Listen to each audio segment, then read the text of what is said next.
Right. Hello, everyone. So today we're going to be talking about the obscene watermark and corporate responsibility. So um, let's see here. So we have a problem at Dunder Mifflin. So Dunder Mifflin has negligibly allowed an obscene watermark there on your right to appear on their 24-pound cream letter stock. So everybody that ordered the 24-pound cream letter stock, which is many of their customers, all of the paper in that purchase had this watermark on it. And the watermark was also seen on prom invitations that were sent out from one of the local schools. Okay, so we face an interesting question in this episode about who is responsible for the watermark. All right, so Johnson, author of the essay, he has two goals. He wants to determine whether Dunder Mifflin is obligated to make amends to those who were harmed by the watermarks. So, for example, seeing the watermark, having angry parents come to you with invitations with the watermark on it, that would be a kind of harm. Also, the offense that one feels when one sees such a watermark, even though it does appear to be consensual, the offense that one feels when one looks at the watermark is also a kind of harm, right? So is Dunder Mifflin obligated to make amends, and like do those responsibilities look like? And second, if Dunder Mifflin is responsible, then we need to determine who is responsible within the company, right? So the thesis here is that the company has moral and social obligations that go beyond the bottom line. So I take that to be one of the claims that's established in this paper. And the second one is, but since this was not just an anonymous mistake for which no one was to blame, somebody should be held directly responsible. Okay, so first of all, we start off with the distinction between the stockholder and the stakeholder theory of corporate responsibility. Okay, so buying stock in a company, according to the stockholder theory, involves an implicit contract between the stockholder and the manager, right? So the idea here is that I, the stockholder, give you, the manager, my money under the condition that you will make as much profit as possible, right? So there's a contract between stockholders and members of the company, such that the managers or corporate people have to abide by the terms of the contract, right? And so their sole, according to this theory, this agreement generates a moral responsibility, and it's a moral responsibility solely to the stockholder, right? Okay, so managers owe the stockholders profits, right? They're morally obligated to produce as much profit as possible. Okay, so the stockholder theory can make seemingly immoral things like polluting, laying off employees without warning, refusing to recall a product that's likely to kill consumers, morally obligatory, right? So, for instance, if it's cheaper to not do a recall, right, than it is to do a recall and save lives, then we ought not do the recall because it's cheaper and that's better for profits, right? And we owe profits to the stockholders, so we're morally obligated to let some people die, right? That seems really weird. Okay, although the stockholder theory can obligate responsible, or although the responsible, the stockholder theory can obligate responsible business practices, but only when it optimizes profits, right? So for instance, if it's likely that you're going to get caught polluting and you think you're going to develop a bad reputation and lose business in virtue of being caught polluting, then you should be responsible with your pollution, right? But you shouldn't be responsible because it's the right thing to do, right? Or because you have some other obligation, but only when it will maximize profits. Okay. So Johnson gives 3 objections to the stockholder theory. I think these are pretty good. I think they stick. So first, it's unclear whether any implicit agreement exists between the managers and the stockholders, right? So, for instance, managers have all sorts of other obligations, maybe to their employees, right? Maybe to um, other components of the company, right? Maybe to other stockholders, but they for sure have obligations to the law, right? And so to say that or to claim that managers are morally responsible only to the stockholders in this kind of really hard and overriding way, um, that implies that we have to ignore all of these other very clear obligations that they have, namely to the law, right? And so if a manager has to optimize profits by doing something illegal, well, in that case, it seems like the stockholders should get the short end of the stick on that one. The manager has obligations to the law before the stockholders, right? So that doesn't seem right. Objection two is that managers often lack the power to make very significant decisions within the company, right? And this is an okay objection.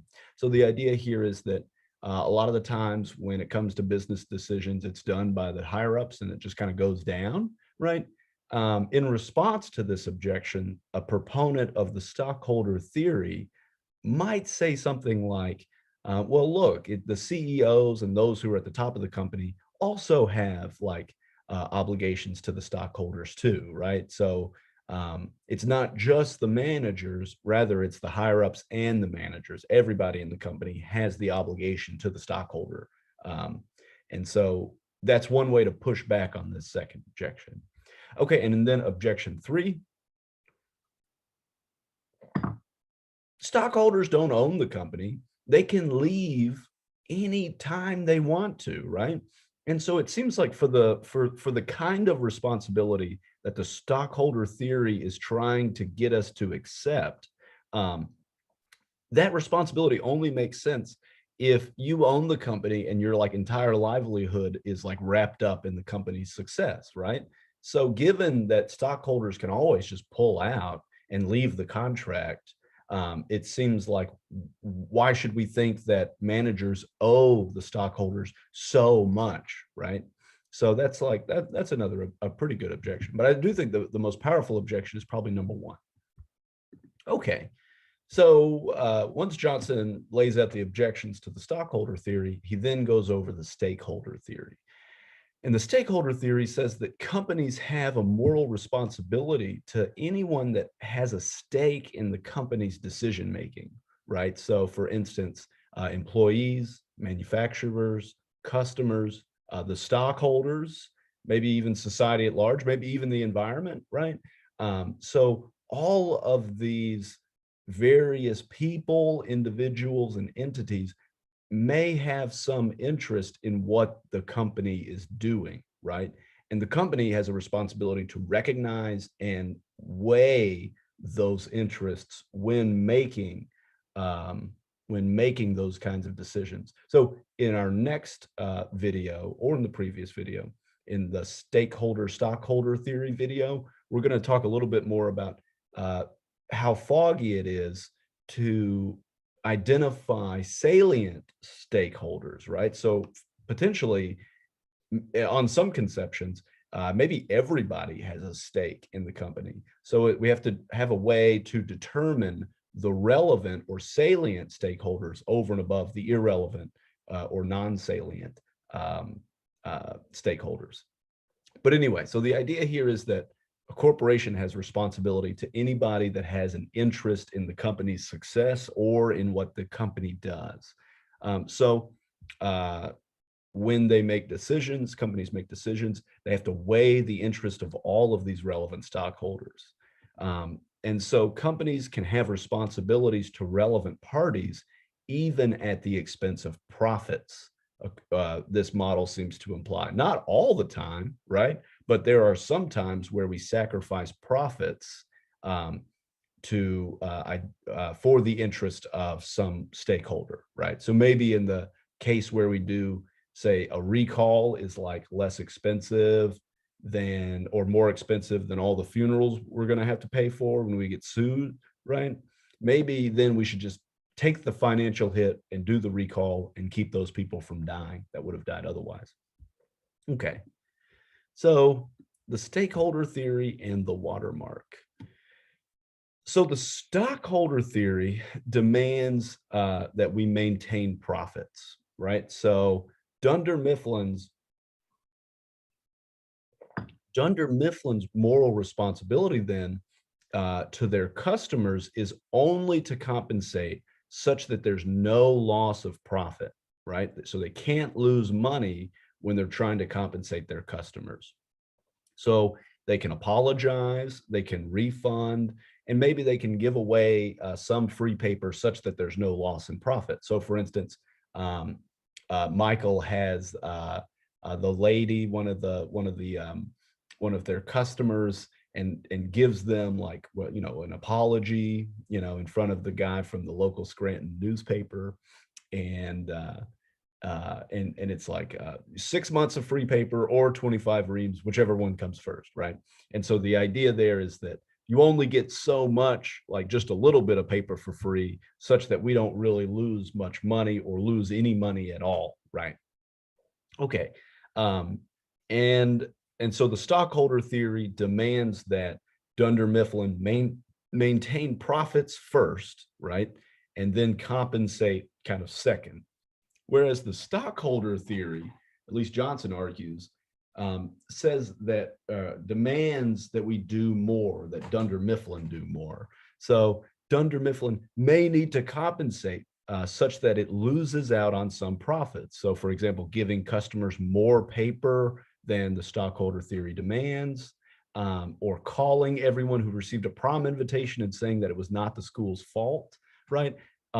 Those sorts of practices would take a lot of time and would potentially lose the company a lot of money, right? That would be like a day or a day and a half's worth of work.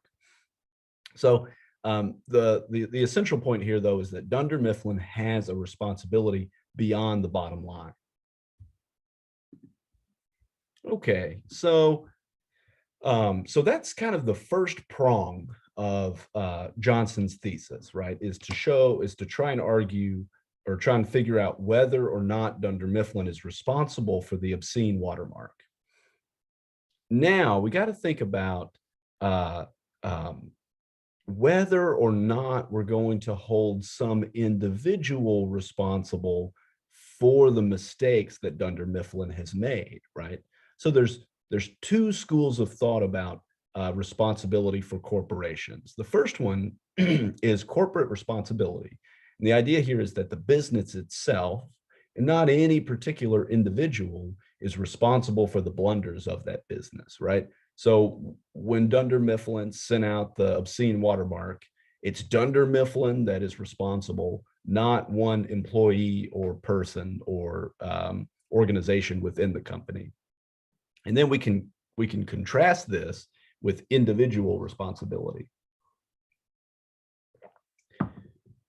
So the individuals that compose a business, or some subset or some particular individual, is responsible for the blunders of that business, right?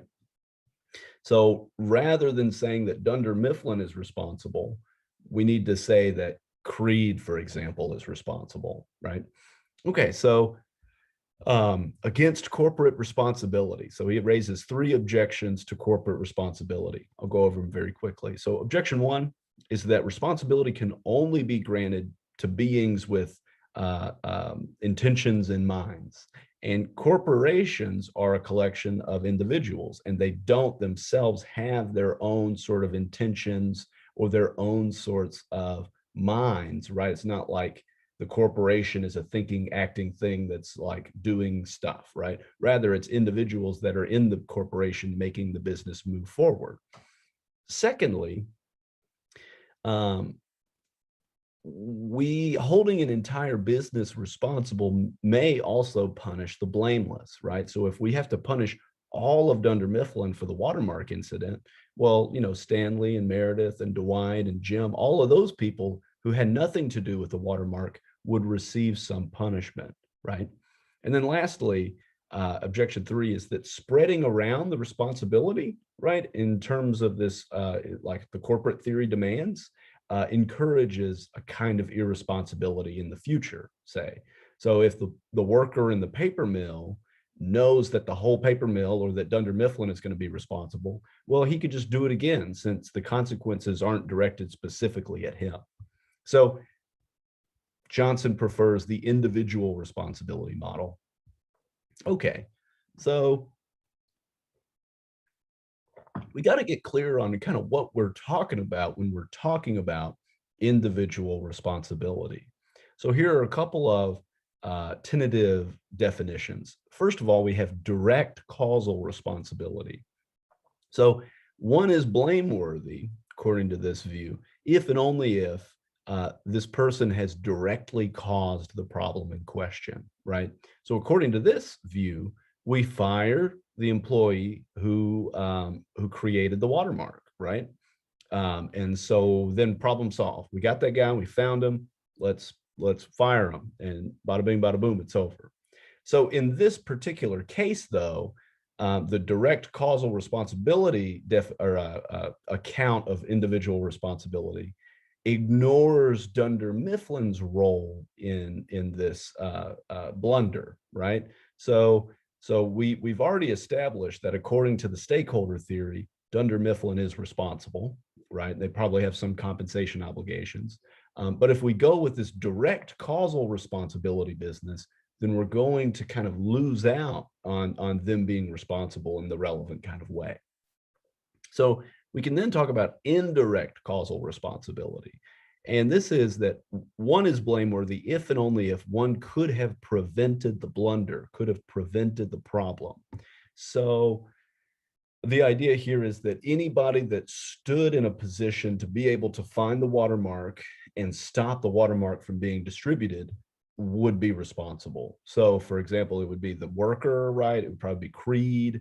But the problem here that Johnson points out is that everybody stands in some causal relation to the watermark, right?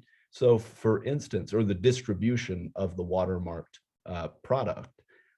So for example, the salespeople could have just refused to sell 24-pound cream letter stock, right? Or Angela could have not mailed the check to the mill. Both of those things would have kept the paper from being distributed, right? But we're not going to hold the sales team responsible, and we're not going to hold Angela responsible, even though they could have prevented, in principle, could have prevented the distribution of the watermark. So the indirect causal responsibility account of individual responsibility doesn't seem to get us blameworthiness, at least not yet.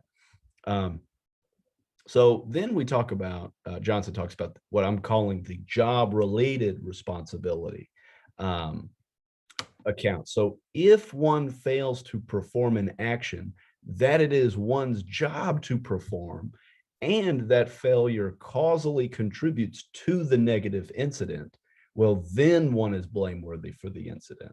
So the idea here is that, look, you didn't perform your job, and in virtue of not performing your job, this incident or this blunder happened. Well, only then are you blameworthy for the incident. And Johnson opts for this last option. Okay, so the conclusion here that Johnson wants us to accept is that using the job-related version of individual responsibility, Johnson concludes that Michael, Creed, and Jan are all responsible for the watermark and should be fired. So I think the clearest example here is it's Creed. It was Creed's job to go do a quality check at the paper mill, right? That's a major part, as he's the he's the quality control person at Dunder Mifflin. So 4 hours a week, he has to go to the mill and just do like a spot check. And so he had been negligent. We saw from the episode that he had been negligent to do his job. So the clearest blunder is from Creed. Now, It's also in Michael's job description to ensure that his employees are all doing everything that they need to do, are all doing their jobs. Um, so part of Michael's job description is to make sure that Creed does everything in his job description. But since Creed wasn't doing everything in his job description, well, then Michael has been negligent about making sure that Creed is doing everything that Creed ought to be doing, right? And then lastly, Jan. It's in Jan's job description to ensure that all of the branch managers, including Michael, are running their branches properly, right? And so Jan is responsible for Michael, and Michael's responsible for Creed. So there's kind of this transitive line of responsibility here where we can hold all three of these people responsible. And if they were each one doing their job, they could have prevented the watermarked paper from being distributed, right? And so uh, our author concludes that Dunder Mifflin should have fired Creed, Michael, and Jan. Okay, well, thank you all for listening to this lecture. We've talked about theories of corporate responsibility, namely the stockholder and the stakeholder theory. And then we looked at two further accounts of whether to hold individuals or corporations as collectives responsible. And when we go with the stakeholder theory and we go with the model of individual responsibility, then the moral outcome that we get is that we need to fire Creed, Michael, and Jan. All right, thanks.